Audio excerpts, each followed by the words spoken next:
So hi everyone, how you, welcome to all of you enter educator. मैं हूं रूप कुमार और इस क्लास में देखेंगे अधिगम के सिद्धांत।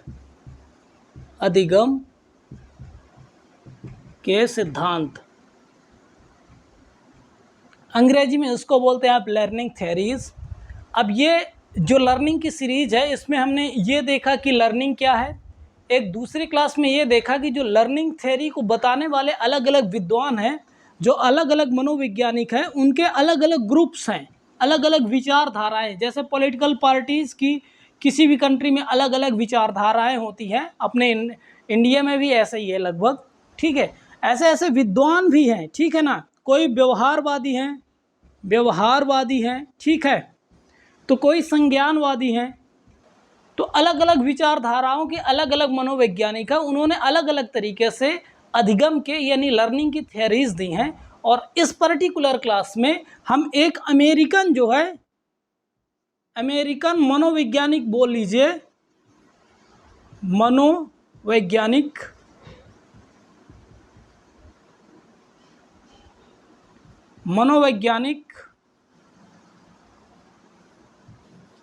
एक अमेरिकन मनोवैज्ञानिक जिनको आप थॉर्नडाइक के नाम से जानते हैं। वैसे इनका पूरा नाम है एडवर्ड ली थॉर्नडाइक। ठीक है, इन्होंने एक सिद्धांत दिया है जिसको अंग्रेजी में बोलते हैं ट्रायल एंड एरर थ्योरी, इसको हिंदी में बोलते हैं भूल एवं त्रुटि का सिद्धांत। इस पर्टिकुलर सिद्धांत को इन डीप डिस्कस करेंगे और इसका एकेडमिक इम्पोर्टेंस, यानी हम as a teacher, as a शिक्षक जब अपनी क्लास में जाएंगे तो हमें बच्चों को पढ़ाने में किस प्रकार की हेल्प मिलेगी, या कि इस सिद्धांत को जान के समझ के हम अपने एग्ज़ाम तो क्लियर कर ही पाएंगे और हमारे वास्तविक शिक्षण में क्या लाभ मिलेगा, इसकी भी चर्चा करेंगे। इसकी कुछ कमियां, या कि जो दूसरे विद्वान हैं, बेसिकली जो संज्ञानवादी स्कॉलर्स हैं या कि मनोवैज्ञानिक है, एजुकेशनल साइकोलॉजिस्ट हैं, उन्होंने किस प्रकार से इस प्रकार के सिद्धांतों की कमियां बताई है, इन सभी चीज़ों को इन डिटेल डिस्कस करेंगे।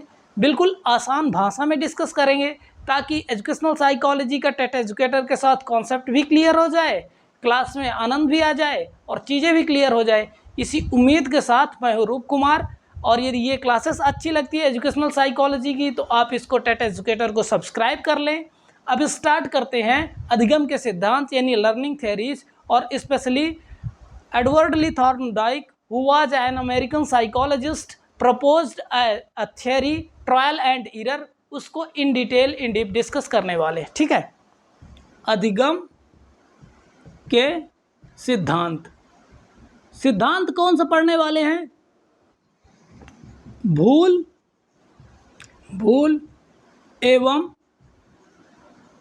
त्रुटि का सिद्धांत, learning theory of trial and error. इस सिद्धांत को प्रतिपादित करने वाले जो मनोवैज्ञानिक हैं वो, इनका नाम क्या है? Edward Lee Thorndike. यहाँ पे मैं केवल थॉर्नडाइक लिख देता हूँ, थॉर्नडाइक। ये हैं कहाँ के? एक अमेरिकन मनोवैज्ञानिक है। इन्होंने अपनी एक थ्योरी, एक सिद्धांत का प्रतिपादन किया जिसको अधिगम की ट्रायल एंड एरर यानी भूल और त्रुटि का सिद्धांत कहते हैं। अब देखिए, हम सिद्धांत भी जानेंगे, इन्होंने बिल्ली में कैसे पजल बॉक्स में क्या एक्सपेरिमेंट किए इसको भी आसान भाषा में समझेंगे, सभी चीज़ों की चर्चा करेंगे। इन्होंने सीखने के अलग अलग नियम दिए हैं, उनको भी जानेंगे, समझेंगे। अब चीज़ों को जानना समझना तो इम्पोर्टेंट है ही, पर हमें थोड़े सा एक कदम पीछे चल के थोड़े सा कुछ वक्त लगा के हम ये समझ लेते हैं कि बेसिकली जिसका सिद्धांत हम पढ़ने वाले हैं यानी अधिगम क्या है। थोड़ी सी चर्चा यहाँ भी हो जानी चाहिए तो चीज़ें क्लियर हो जाएंगी। तो अधिगम क्या है? व्यवहार में परिवर्तन।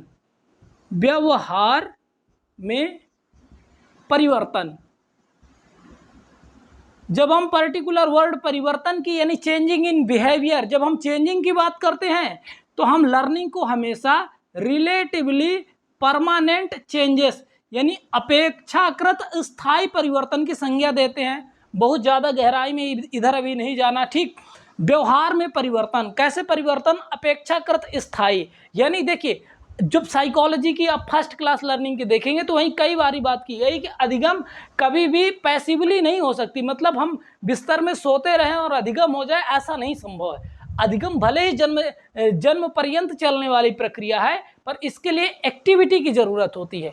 अब देखिए, जो थार्नडाइक है ना, जिस विचारधारा से आते हैं उसको बोलते हैं व्यवहारवादी। व्यवहारवादी, इसको इंग्लिश में बोलते हैं बिहेवियरलिस्टिक थ्योरी, ठीक ना, व्यवहारवादी सिद्धांत, ठीक है, थार्नडाइक। अब व्यवहारवादी कैसे अधिगम को कैसे देखते हैं, यानी इस लर्निंग को जो बिहेवियरलिस्टिक साइकोलॉजिस्ट है ना वो कैसे देखते हैं, ये समझ लीजिए, इनकी विचारधारा समझ लीजिए तो चीज़ें आसानी से क्लियर हो जाएंगी। ठीक, देखिए हमेशा से ना व्यवहारवादी एक बात करते हैं कंडीशनिंग की, कंडीशनिंग, और हिंदी में इसको बोलते हैं अनुबंधन। अनुबंधन, अब ये शब्द जब भी आप लर्निंग पढ़ेंगे, जब भी एजुकेशनल साइकोलॉजी के लर्निंग का चैप्टर पढ़ेंगे तो ये कई बार आने वाला है, तो मैं इसको बड़ी आसान भाषा में इस शब्द को भी एक्सप्लेन करने का प्रयास करूंगा। ठीक है, अनुबंधन किसके साथ ये भी समझेंगे। तो बोलते क्या है व्यवहारवादी, उसमें थार्नडाइक भी एक है, इवान पी पावलोव की भी बात करेंगे, थार्नडाइक भी एक है। ठीक, तो थार्नडाइक क्या, एडवर्ड ली थार्नडाइक जो एक अमेरिकन विद्वान है, अमेरिकन साइकोलॉजिस्ट है, वो व्यवहारवादी विचारधारा के अंदर अपने काम करते हैं, अपनी बातें करते हैं। वो क्या बोलते हैं कि जो अधिगम है पर्टिकुलरली वो अनुबंधन का परिणाम है, यानी कंडीशनिंग का परिणाम है। अब चीज़ें थोड़ी सी समझ में नहीं आ रही होंगी, अलग अलग इनके कनेक्शन नहीं सामने आ रहे होंगे। अब देखिए कनेक्शन डेवलप करते हैं। अनुबंधन किसके साथ, वातावरण के साथ। एक वर्ड लिख देते, वातावरण। वातावरण, जब हम बात वातावरण की करते हैं तो हम बात कर रहे होते हैं एक्सटर्नल एनवायरनमेंट की। अभी भी चीज़ें समझ नहीं आ रही, बिल्कुल नहीं पकड़ में आ रही। वातावरण, एक्सटर्नल एनवायरनमेंट, अधिगम, ये इनका कनेक्शन कहाँ से है। अब देखिए समझिए, मैं यहाँ पे जो लर्निंग है ना इसको संकुचित नहीं करना चाहता, इसको छोटा नहीं करना चाहता। ठीक है, कि केवल बच्चे ही सीख सकते हैं या कि कोई इंडिविजुअल ही सीख सकता है। देखिए पशुओं में भी कई प्रकार से अधिगम संभव होता है। ठीक, पर यहाँ पे हम चाइल्ड सेंटर्ड एजुकेशन का हिस्सा होने के नाते हम एक बच्चे को, एक स्टूडेंट को अपने सेंटर में रख के जो अनुबंधन है और जो इसका वातावरण है इसको एक्सप्लेन, आप पर्टिकुलर वर्ड एक्सटर्नल एनवायरनमेंट या कि एनवायरनमेंट को एक्सप्लेन करें। तो देखिए एक बच्चा, उसका एक्सटर्नल एनवायरनमेंट क्या होगा, उसका परिवार जिसमें उसके माता पिता दादा दादी बहुत सारी बातें आएंगी, उसका फिर पड़ोस, ठीक है, फिर उसका स्कूल, फिर उसका समाज, उसका देश, ठीक, देश, उसका धर्म, ठीक है, उसके शिक्षक, उस क्षेत्र का भूगोल, उस क्षेत्र की संस्कृति, उस क्षेत्र की भाषा। ठीक है, ये एक बच्चे का होगा एक्सटर्नल एनवायरनमेंट। जो व्यवहारवादी, जिस प्रकार से व्यवहारवादी मनोविज्ञान की विचारधारा सोचती है, वो क्या बोलती है, एक बच्चा अपने वातावरण से, जब हम वातावरण की बात कर रहे होते हैं तो भूगोल की भी, यानी कौन सा बच्चा किस भूगोल की, किस स्पेसिफिक एरिया से आता है, वहाँ की क्या संस्कृति है, क्या भाषा है, उसका परिवार कैसा है, उसका पड़ोस कैसा है, विद्यालय कैसे है, समाज कैसे हैं, उसको टीचर कैसे मिले, उसका देश कौन सा रहा, उसका जाति कौन सी रही, उसका धर्म कौन सा रहा, ये उसके एक्सटर्नल एनवायरनमेंट का हिस्सा होते हैं बेसिकली। ठीक, अब क्या बोलते हैं जो व्यवहारवादी साइकोलॉजिस्ट हैं, ये बोलते हैं कि बच्चा अपने एक्सटर्नल एनवायरनमेंट से क्या करता है, एक्टिविटी करता है। और एक्टिविटी को देखिए, एक्टिविटी को हमेशा ना एकेडमिशियंस जो होते हैं, जो एकेडमिक्स के हिस्से के होते हैं, थोड़े सा उस शब्द को थोड़े से कॉम्प्लेक्स करने के लिए, थोड़े से ज़्यादा होशियार बताने के लिए थोड़े से मुश्किल शब्द उपयोग करते हैं, और शिक्षा मनोविज्ञान में इसको अनुक्रिया बोलते हैं। ठीक है ना, अनुक्रिया। अब इसको सिंपल से समझिए ना, भाई परिवार से है तो बच्चा मम्मी पापा से देख रहा है कि कैसे बातें कर रहे हैं, कैसे खाना बना रहे हैं, कैसे क्या क्रियाएं कर रहे हैं, कैसे दादी कहानियां सुना रही हैं, अलग अलग चीज़ें, जैसे धार्मिक मंदिर में जाता है, समाज में जाता है, विद्यालय में जाता है, हर एक एक्टिविटी को छोटा बच्चा ऑब्जर्व ही कर रहा होता है ना। शिक्षा मनोविज्ञान में इसको बोलते हैं जी अनुक्रिया। ठीक है, इसको बोलते हैं अनुक्रिया, एक्टिविटी करता है। अब व्यवहारवादी बोलते हैं कि इस अनुक्रिया को करते रहने से, मल्टीपल टाइम दोहराते रहने से एक चीज विकसित होती है जिसको ये बोलते हैं कंडीशनिंग, और हिंदी में बोलते हैं अनुबंधन। छोटा सा उदाहरण लीजिए ना, जब हम साइकिल चलाना सीख रहे होते हैं तो एक परिस्थिति ऐसी होती है कि हम उसको हाथ से भी कंट्रोल नहीं कर रहे होते, और एक परिस्थिति ऐसी होती है कि बिना हाथ के भी कंट्रोल कर पाते हैं। हम चला रहे हैं और जिसमें हैंडल में अपना हाथ होना चाहिए वो भी छोड़ के चला रहे हैं। तो जो ये एक प्रक्रिया, जो प्रशिक्षण की प्रक्रिया हुई, उसमें एक कंडीशनिंग डेवलप हुई। देखिए, व्यवहारवादी जो बिहेवियरिस्टिक जो साइकोलॉजिस्ट है ना, वो इस प्रोसेस को, जो ट्रेनिंग लर्निंग की प्रोसेस हुई, इसको बोलते हैं कंडीशनिंग। जब उसमें कमांड कर लेता कंडीशनिंग, अनुबंधन, यानी उस सीखने की प्रक्रिया के साथ एक बंधन, अनुबंधन बन गया, कंडीशनिंग बन गई। ठीक, जिससे क्या हुआ, अनुबंधन का परिणाम क्या होगा, व्यवहार में परिवर्तन, व्यवहार में परिवर्तन। और परिवर्तन कैसे होंगे, देखिए, परमानेंट जब प्रकृति ही नहीं है, जब ह्यूमन बॉडी ही परमानेंट नहीं है, भाई कोई बच्चा है तो वो किशोर हुआ, फिर युवा हुआ, फिर प्रौढ़ हुआ, फिर वृद्ध हुआ, तो परमानेंट तो कुछ है नहीं।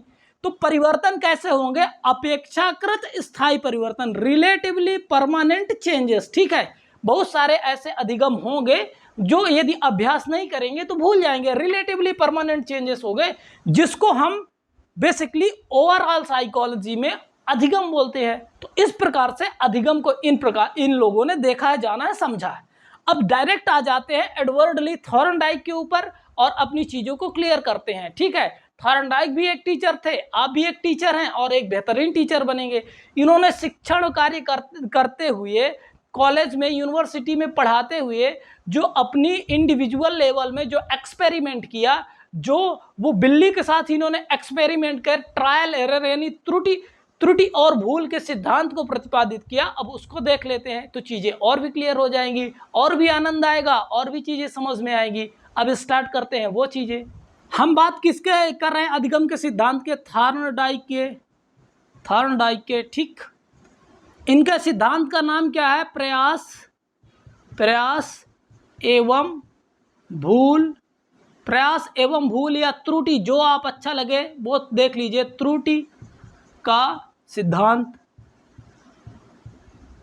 इसको यदि आप अंग्रेजी अच्छे से समझते हैं तो ये लिख लीजिए, trial and error theory of learning, trial and error theory of learning, इस प्रकार से लिख लीजिए, कोई दिक्कत नहीं है, जिस प्रकार से समझना चाहिए। देखिए, अल्टीमेट ऑब्जेक्टिव है ना, एजुकेशनल साइकोलॉजी के जितने भी कॉन्सेप्ट हैं वो टेट एजुकेटर के द्वारा बिल्कुल आसान भाषा में, बिल्कुल सरलतम भाषा में आपके पास डिलीवर्ड होनी चाहिए। अल्टीमेट ऑब्जेक्टिव यही है, बस बाकी कुछ भी नहीं। तो थॉर्नडाइक ने क्या किया, एक पजल बॉक्स बनाया। ठीक है, अब देखिए, पजल बॉक्स लिख लीजिए, पजल बॉक्स। अब पजल का मतलब क्या हुआ, देखिए, पजल बॉक्स तो सिंपल समझ में आता है ना, एक बक्सा टाइप होगा जिसमें हवा जाने के लिए कुछ जगहें होगी ताकि बिल्ली जिसको घुसाना है वो मर ना जाए। ठीक है, ऐसा कुछ है। अब पजल मतलब जो आसानी से खुले ना, हमेशा जानते हैं ना, पजल दो जो हल्का सा कॉम्प्लिकेशन दे उसको पजल बोलते। ठीक, अब इन्होंने क्या किया, एक बक्सा बनाया, मान लीजिए एक पजल बॉक्स बनाया। ठीक, अब बॉक्स के अंदर एक बिल्ली रख दी, कैट। ठीक है, एक बिल्ली डाल दी। अब बिल्ली भी कैसी है, बेचारी भूखी है, इनको कुछ वक्त तक इस बिल्ली को भूखा रखा। ठीक है, अब व्यवस्था देखिए कुछ ऐसे किया कि मान लीजिए कि ये एक लीवर बोल दीजिए, हम अपनी भाषा में इसको कुंडी बोलते हैं, सामान्य भारतीय भाषा में कुंडी बोलते हैं, एक कुंडी लगा दी। अब इसकी व्यवस्था ऐसे है कि यदि इसको नीचे की ओर दबा दो तो इधर ये जो एक गेट लगा ये खुल जाएगा। अब इसके लिए इन्होंने क्या रखा, पहले तो भूखा रखा, अब यहाँ पे मान लीजिए एक कटोरी में कुछ भोजन करने के लिए रख दिया। मान लीजिए यहाँ पे हम मान लेते हैं कि मछली रख दिया, भारतीय भाषा में हम बोल देते दूध रख दिया। ठीक है, कुछ भी आप समझिए। ठीक, यहाँ पे उसके लिए कुछ खाने पीने की सामग्री रख दी। बिल्ली को बेचारे को क्या कर दिया, भूखी रख दिया। अब देखिए, स्टेज फर्स्ट होती है, फर्स्ट स्टेज में होना क्या है। अब बिल्ली पहली बारी ऐसे पजल बॉक्स में आई है। अब क्योंकि इन्होंने जानबूझ के बिल्ली को भूखा रखा था, तो अब उसने जैसे ही अपनी भोजन सामग्री देखी, जैसे ही खाने की कोई वस्तु देखी, तो म्याऊं म्याऊं करके बाहर आने के लिए परेशान है, छटपटा रही है। क्योंकि बिल्ली भूखी बहुत है, उसके अंदर ड्राइव है, उसके अंदर द्रोण है, उसके अंदर बाहर आने के लिए जो क्या है, ड्राइव है वो बाहर आना चाहती है। क्यों? क्योंकि उसको भूख लगी है। यानी उसका उत्प्रेरक क्या है, ड्राइव क्या है, भूख। इसको आसान भाषा में समझने के लिए संस्कृत में बड़ा आसान सा एक बड़ा प्यारा सा श्लोक है कि आहार निद्रा भय मैथुनंचा सामान्य एतद पशुभिर नारायणम। यानी मनुष्यों में और पशुओं में कुछ चीज़ें समान होती, जैसे आहार यानी भोजन, निंद्रा यानी नींद, आहार निंद्रा भय यानी फियर, और कुछ चीज़ें वो समान होती हैं। ठीक, तो उसकी जो इंटरनल एक प्राकृतिक ड्राइव है कि उसको बाहर आना और कुछ भी करके भोजन प्राप्त करना है। ठीक, इसके लिए क्या करेगी बिल्ली, क्या करेगी, बहुत सारे एरर्स करेगी। इसी के नाम पे इनकी सिद्धांत का नाम है प्रयास एवं त्रुटि। पहले क्या करेगी, प्रयास, और प्रयास में क्या होगी, त्रुटि, प्रयास में क्या होगी, त्रुटि। ठीक, अब ये छड़पड़ा रही है, यानी बिल्ली को यदि आपने कभी ऑब्जर्व किया हो तो कहीं हाथ मार रही, कहीं पैर मार रही, कहीं कुछ काट रही है, ऐसे ही तो करेगा। छोटा सा जानवर है, बेजुबान जानवर है, वो कर क्या सकता है, म्याऊं कर रहा है, अब भूखा तो है ही। पर इनको क्या है, स्टडी करना है, इनको जानना है कि अधिगम कैसे संपन्न होता है। तो इन्होंने क्या है, पेशेंस बनाया। उस बिल्ली को मार तो नहीं डालना, उस बिल्ली से तो ये भी प्यार कर रहे हैं, पर ये भी तो जानना समझना है कि अधिगम यानी लर्निंग कैसे संभव होगी। इनकी विचारधारा भी वैसे मैंने बता दी। तो क्या होगा, त्रुटि कर रही है। अब जब फर्स्ट टाइम उसका अचानक इसका मान लीजिए पैर लग गया, हाथ लग गया, मुंह लग गया, कुछ भी समझिए, ये कुछ भी करके ये नीचे हो गया, ये डाउन हो गया, गेट खुल गया और ये आ गया। अब इसमें ये जो प्रयास थे और प्रयास की जो त्रुटियां थी, फर्स्ट टाइम में हम मान लेते हैं कि 100 बारी किया। ठीक, 100 बारी किया। अब सेकंड फिर इन्होंने क्या किया कि दूसरी बारी से उस बिल्ली को भूखा रखा और फिर से ऐसे ही प्रयास किया। तो बिल्ली को क्या है, इस बारी ये समझ लीजिए कि मान लीजिए कि 45 टाइम्स लगे गलत प्रयास करने में, और उसके बाद इसको उसने नीचे दबाना धीरे धीरे सीखा और फिर आके भोजन प्राप्त कर ली। ये सेकंड टाइम ऐसे किया। अब मान लीजिए कि जो थर्ड टाइम था, इसने मान लीजिए कि केवल 15 बारी ऐसी गलतियां की और आई। तो अब देखिए, जो त्रुटियों का नंबर है वो भी डाउन हो रहा है, वो भी डिक्रीज कर रहा है, और क्या हो रहा है, जो समय है वो भी कम लग रहा है।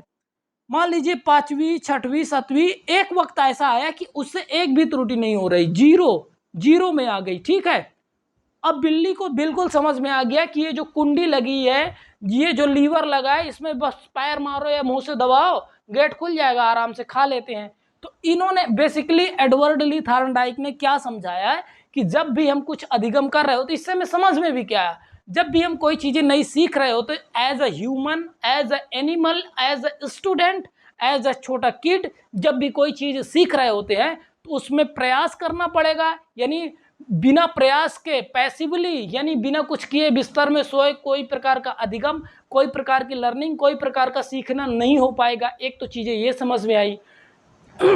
जरूरी नहीं कि जब हमारे प्रयास करें तो एक ही बारी में चीज़ें समझ में आ जाएंगी, उसमें वक्त लगेगा, उसमें त्रुटियां होगी, पर एक वक्त जरूर आएगा जब इस स्टेज तक आ पाएंगे और जो अधिगम होगा, जो लर्निंग होगी, अधिगम, वो पूर्णतया संपन्न हो जाएगा। अधिगम को प्राप्त कर पाएंगे, लर्निंग विल हैपन डेफिनेटली।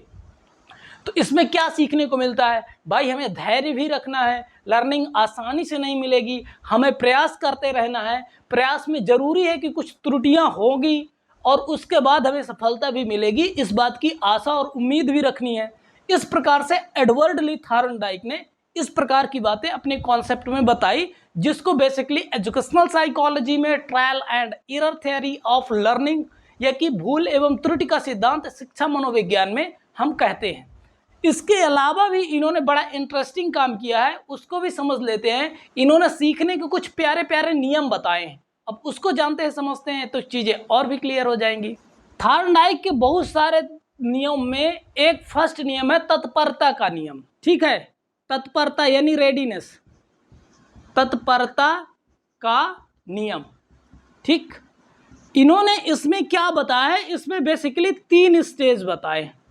इसमें जो फर्स्ट स्टेज है, तो उदाहरण हमेशा से मैं बच्चों का रखूंगा क्योंकि मैं हमेशा से याद रखाऊंगा आपको कि we are part of child centred education, तो हमेशा बच्चा या कि स्टूडेंट को रखना चाहूँगा। और मेरी ड्राइंग भी इतनी अच्छी है कि मैं केवल ऐसा ही बच्चा बना पाता हूँ, तो मैं ऐसे ही चीज़ों को एक्सप्लेन करने का भी प्रयास करूँगा, ठीक है। तो एक छोटा सा बच्चा है, ठीक। फर्स्ट स्टेज क्या होगी, जो तत्परता का नियम है, इसको एडवर्ड ली थॉर्नडाइक कैसे समझाते हैं, कैसे बताते हैं, कैसे इसकी व्याख्या करते हैं। तो ये बताते हैं कि यदि बच्चा कुछ सीखना चाहता है, कुछ वांट टू लर्न, ठीक है ना, कुछ चीज़ें सीखना चाहता है, मान लीजिए वो कुछ भी सीखना चाहता है, लर्न का कॉन्सेप्ट, और यदि वो सीख लेता है, ठीक है ना, सीख लेता है या कि उसको सीखने को वो चीज़ें मिल जाती है, इन्वायरमेंट ऐसा मिल जाता है, सीख लेता है, तो उसको क्या होगा, संतोष होता है, संतोष, ठीक है ना, सेटिस्फेक्शन अंग्रेजी में बोलते हैं, अंदर से सेटिस्फेक्शन होता है, जिससे इसके बाद क्या होगी, प्रसन्नता होगी, ठीक। और क्या होगा, लर्निंग की प्रोसेस जो है, लर्निंग की प्रोसेस हैपन हो जाएगी, यानी संपन्न हो जाएगी। तत्परता का नियम सीख रहे हैं, इसकी फर्स्ट लेयर है। सेकंड सिचुएशन बोलती है कि जो सेकंड सिचुएशन है उसमें क्या होता है, अब ये समझ लेते हैं। बच्चा कुछ सीखना चाहता है, यही बच्चा कुछ सीखना चाहता है और वो सीख नहीं पाता, ठीक है ना, उसको सीखने को नहीं मिलता, सीख नहीं पाता, तो उसको क्या होगा, ये जो संतोष हो रहा था असंतोष होगा, असंतोष की वजह से वो प्रसन्न की जगह दुखी होगा, और प्रसन्न की जगह दुखी होगा, और क्या होगा, अधिगम यानी लर्निंग, अधिगम व्यवहार में परिवर्तन, या कि अधिगम संभव नहीं हो पाएगा। एक थर्ड स्टेज है, यहां से आप समझ लीजिए कि बच्चा सीखना ही नहीं चाहता, कोई चीज बच्चा सीखना नहीं चाहता, और जो टीचर है वो डिक्टेटर माइंड सेट का है, ठीक है ना, वो डेमोक्रेटिक नहीं है, वो ऑटोक्रेटिक है, वो जबरदस्ती सिखाना चाहता है, तो इससे भी क्या होगा, बच्चे को असंतोष या कि दुख मिलेगा। बच्चा तत्पर नहीं है वो चीज़ सीखने की, बच्चा सीखना नहीं चाहेगा, बच्चा दुखी होगा और वो चीज़ें सीख नहीं पाएगा क्योंकि वो चाहता ही नहीं है सीखना। तो इससे क्या मतलब निकलता है, इससे क्या अर्थ निकलता है भाई, सीखने के लिए इन्वायरमेंट ये है कि बच्चा सीखना भी तो चाहिए। आप सिखाना चाहते हैं पर बच्चे का इंटरेस्ट नहीं है, तो वहाँ पे अधिगम नहीं होगा, आपकी रंगदारी, आपकी गुंडेगर्दी भले ही 2 मिनट के लिए चल जाए, पर जो लर्निंग है, बेसिकली लर्निंग की प्रोसेस, बिहेवियर में चेंज, व्यवहार में परिवर्तन, रिलेटिवली परमानेंट चेंजेस हैं, वो चीज़ें नहीं हो पाएंगी। तो ये 3 चीज़ों के हिसाब से 3 स्तर थॉर्नडाइक ने अपने तत्परता के नियम में बताने का, समझाने का प्रयास किया है। इसको तत्परता के नियम की 3 स्टेज के माध्यम से हम जानते हैं, समझते हैं कि तत्परता का नियम। इसके बाद जो सेकंड स्टेज है उसको भी देखते हैं, इसके बारे में क्या कहते हैं। फिर दूसरा है प्रभाव का नियम।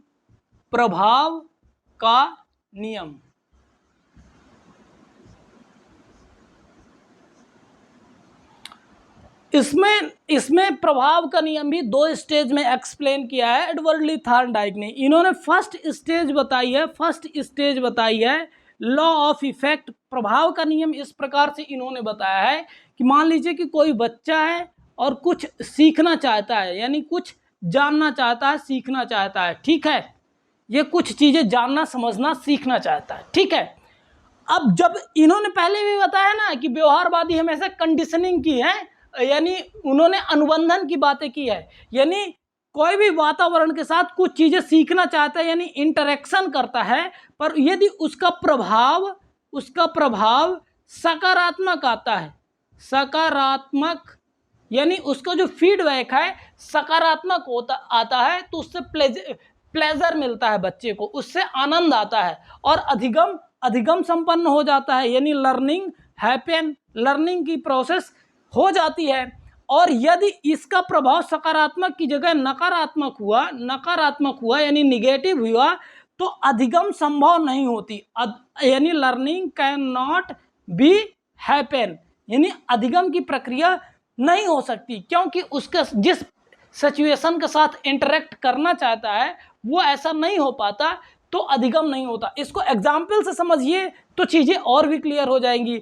भाई एक बच्चा कुछ सीखना चाहता, कुछ का मतलब ये समझ लीजिए, ठीक है वो साइकिल चलाना ही सीख रहा है, साइकिल यानी कि बाइसिकल, हम लोग साइकिल बोलते हैं इसको, ठीक है, साइकिल चलाना सीख रहा है, पर बच्चे के साथ जो एक्सपीरियंस है हमेशा ही गलत आ रहा है, उसके अनुभव ही बुरे हो रहे हैं, वो हर बारी गिरता ही है, वो कंट्रोल कर ही नहीं पा रहा, ठीक है ना, कंट्रोल कर ही नहीं पा रहा। तो वो जब नकारात्मक उसको फीडबैक उससे मिलता है, वो आसानी से सीख नहीं पा रहा है, या सिखाने वाला उसको बढ़िया से ढंग से समझा नहीं पा रहा है, तो उसको नकारात्मक प्रभाव की वजह से उस वक्त, उस क्षण या कि उस दौरान वो साइकिल नहीं सीख पाएगा। हो सकता है थोड़े समय बाद कोई दूसरा प्रयास करे, कोई दूसरा सिखाना चाहे, तो वो साइकिल चलाना सीख जाए। तो बेसिकली प्रभाव का नियम क्या है, जिस भी वातावरण के तत्व के साथ अनुक्रिया करेगा, और यदि उसके साथ जो रिलेशनशिप है वो सकारात्मक होगा तो अधिगम होगा। यदि उसके साथ जब प्रक्रिया करने के साथ, उसके साथ संबंध बनाने के साथ, अपनी इंटरेक्शन और कंडीशनिंग डेवलप करने के दौरान यदि इफेक्ट यानी प्रभाव निगेटिव होगा तो अधिगम नहीं होगा। ये बेसिकली प्रभाव का नियम है एडवर्ड थॉर्नडाइक के द्वारा। इसके बाद जो थर्ड है वो भी वेरी इंटरेस्टिंग है। जो थर्ड है वो है अभ्यास का नियम। अभ्यास का नियम, जैसे कि मैंने पहले भी बताया है कि ये जो व्यवहारवादी है ना, जो इन्वायरमेंट या एक्सटर्नल एलिमेंट के साथ जो कंडीशनिंग की यानी अनुबंधन की बात करते हैं, तो ये इससे ये भी एक इम्पोर्टेंट बात बताते हैं एक्सरसाइज की यानी अभ्यास की। यानी एक बारी अधिगम संपन्न हो जाने के बाद, अधिगम संपन्न होने के बाद अधिगम कंटिन्यू यानी लगातार रहेगा। इसकी गारंटी तभी है, इसकी गारंटी तभी है जब उसमें टाइम टू टाइम समय पर अभ्यास, निश्चित अभ्यास किया जाए। देखिए, जब इवान पी पावलोव की मैं कुत्तों वाली एक्सपेरिमेंट बताऊंगा जिसमें उन्होंने डॉग के साथ एक्सपेरिमेंट किया, तब भी चीज़ें समझ में आ जाएंगी। बेसिकली है क्या कि इसमें यह बताना चाह रहे हैं एडवर्ड थॉर्नडाइक, यदि कोई भी अधिगम एक बारी संपन्न होने के बाद यदि अभ्यास न किया जाए तो वो धीरे धीरे कमजोर होता जाएगा। इसको ग्राफ के माध्यम से समझिए, इसको ग्राफ के माध्यम से समझिए। आज अधिगम हो गया, मान लीजिए आज आप इस स्टेज तक पहुंच गए। मान लीजिए इसका एग्जाम्पल देता हूं कीबोर्ड से, KEYBORD। अब कंप्यूटर आता है, आपकी स्पीड है आज मान लीजिए 50 वर्ड पर मिनट, ठीक है ना, आपकी 50 वर्ड पर मिनट है, आप बिना देखे कुछ भी टाइप कर रहे हैं। अब एक्सरसाइज आप 2 वर्ष के लिए छोड़ दीजिए, 2 ईयर्स आप उसको देखिए मत, तो आपकी जो टाइपिंग स्पीड है ऐसे धीरे धीरे कम होके पता चले कि वो स्पीड आपकी आ गई 15 वर्ड पर मिनट, ठीक है, और आपको देख के भी लिखना पड़ रहा है। तो इस प्रकार बोलते हैं कि एक लॉ होता है, law of exercise. Edward Thorndike इसको इस प्रकार से इंटरप्रेट करते हैं। तो लर्निंग की थ्योरीज में, अधिगम के सिद्धांत में एडवर्ड थॉर्नडाइक ने बड़ा प्यारा काम किया है, जिससे हमें यह भी समझ में आता है कि एज अ टीचर हमें इस बात का धैर्य रखना चाहिए कि जब बच्चा सीख रहा होगा, तो चाहे बच्चा हो चाहे बिल्ली, वो थोड़ी सी त्रुटियां करेगा, उसके बाद चीज़ों को जानेगा समझेगा, और एक वक्त आएगा कि त्रुटियों की संख्या 0 होगी और अधिगम संपन्न हो जाएगा। एक तो ये बात है। दूसरी बात ये है कि एज अ टीचर धैर्य रखना चाहिए, क्योंकि बच्चे की मानसिक स्थिति इतनी मजबूत नहीं है, तो उसको कुछ वक्त लगेगा ही, कुछ वो त्रुटियां करेगा ही, और उसके बाद अधिगम हो जाएगा। इसका परिणाम भी सकारात्मक आने ही वाला है। बस प्रयास एज अ टीचर और एज अ स्टूडेंट कंटिन्यूअस रखा जाए तो ये लर्निंग थ्योरी में एडवर्ड थॉर्नडाइक द्वारा प्रपोज्ड एक बेहतरीन सिद्धांत था ट्रायल एंड एरर का, जिसको मैंने प्रयास किया कि सामान्य भाषा में आपके द्वारा सामान्य उदाहरणों के साथ आपके पास प्रस्तुत किया जाए, ताकि आपकी जो तैयारी है वो आसान हो सके। उम्मीद करता हूँ ये छोटी सी एक जो सिद्धांत है समझ में आई होगी। मैं हूँ रूप कुमार, और ये यदि क्लासेस अच्छी लगती हैं तो प्लीज़ आप टेट एजुकेटर को सब्सक्राइब कर लें। And thank you so much for watching this video. मिलते हैं एक नई क्लास के साथ, तब तक wish you best of luck for your any upcoming examination. Thank you so much for watching this video. Thank you.